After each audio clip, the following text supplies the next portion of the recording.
If you please, could state your name for our audience. Dottie Estep. And where were you born? I was born at Myra, Kentucky, is where I was born. At what date? March the 16th, 1950. And where did you grow up? I grew up in Lick Fork of Beefide. And what did you do for fun? We would go horseback riding. We would go on picnics. We would go to my mama's and papa's on Sundays, which was very special. All the family would be there. And I loved walking to school with my friends and walking back to home with all the friends.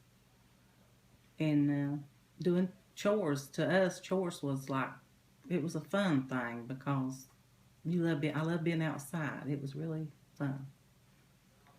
And what did your parents do for work? My dad worked in the coal mines. My mom was a housewife.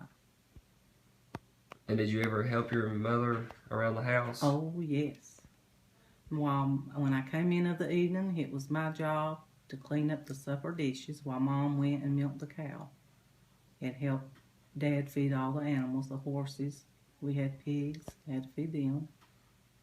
And help get the laundry in that we hung out on the clothesline. How many cows did you have? Just one? One cow. Did you have any other animals? Yeah, we had horses. We had goats. And we had chickens, dogs.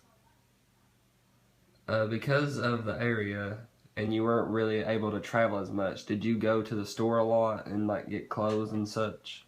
There weren't that many places to shop at that time. You would mostly order from an Alden's catalog or Sears Roebuck, and you would go to the 5 and 10 at Virgie and buy stuff. But no, you didn't. We didn't have the stores like we have today. They weren't around. So you didn't have like a dollar store or anything? No, there was nothing like that. There was no Walmarts. There was nothing like that. Where did you go to buy your food? You would go to the A&P and for like your bread and milk and things like that, or eggs or something if you didn't have them at the time. You would go to these little grocery stores that was on the holler, and at the mouth of Beefide, the Robbie Johnson store, Johnny Stewart's grocery store, and that's where you went. And they would get a credit there for things they needed for all month long, and then pay it off at the end of the month.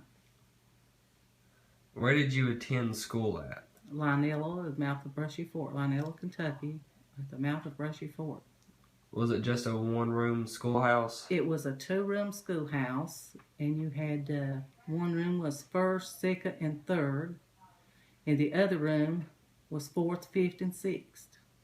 So was 6th grade the highest grade that you attended, or did you go to high school? Then I went on and had to go to Dorton, and I went on and finished half of the 8th grade, and then I got married. How did you meet your husband? I met him walking. The first time I met him was walking, packing groceries up Beefide, and he gave me a ride. And when did you decide that you was going to marry him? Probably a month after I dated him. Just a month? Yes. I only known him 4 months. How long have you all been married? 50 years. Was there a reason for you marrying him? Did he have a certain look about him? Oh, yes. He looked like Elvis Presley. To me, I just fell in love right then.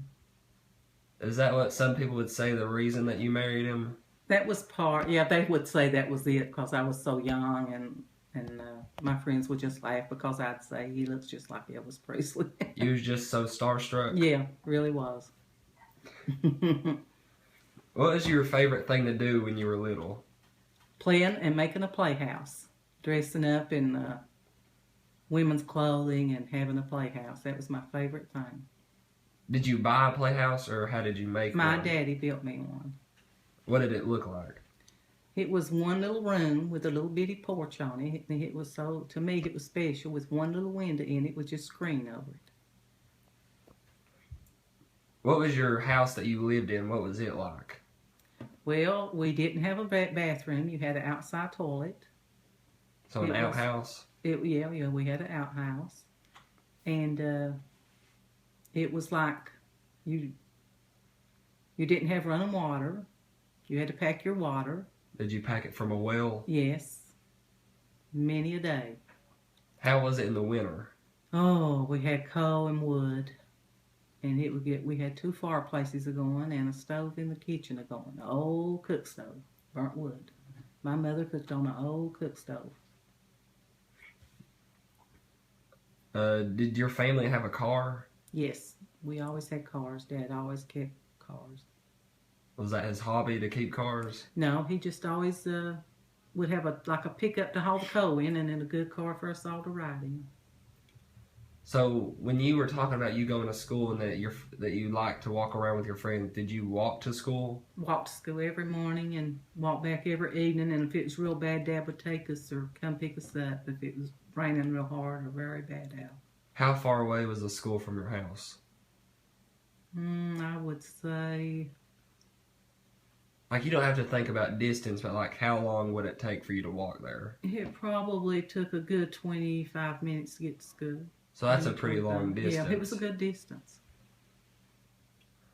What is your proudest moment in life? Like, I wouldn't say that. What was your most fondest memory from when you were little? Oh, Christmas Day. Because in those days, you didn't get gifts for birthdays like they do now, and just your parents buy you things. You only got things on Christmas, and that was my favorite time of the year. So that was your only chance to get gifts throughout the year? Yes, that's your only time you got gifts. What would you do for birthdays? Oh, Mom would always make us a cake, and that's about it. You would have a cake. We thought that was the biggest thing ever, getting that cake. You didn't get nothing else. Did you have a TV when you were younger? Yes, we had TV. What was your favorite thing to watch? Westerns. What kind of westerns? Bonanza, love Bonanza. That was your favorite? Mm-hmm. I had a crush on all of them. So you said that you only attended up to the 8th grade, right? Mm-hmm. I went a couple months in 8th grade. Just a couple months? Mm-hmm. And I love to watch Mr. Ed. What was that? And it was a talking horse. A talking horse? Mm-hmm. Mr. Ed. So to conclude this video, what advice would you like to give the children of today from your experiences in your whole life? Hang on to the special moments with their family. And be appreciative of what they have. Because family is important. Because family is the most important thing. Nobody will love you like your family does. They will never, nobody love you like your family, and they'll always be there. And you should always be there for them. That's true. Thank you. You're welcome.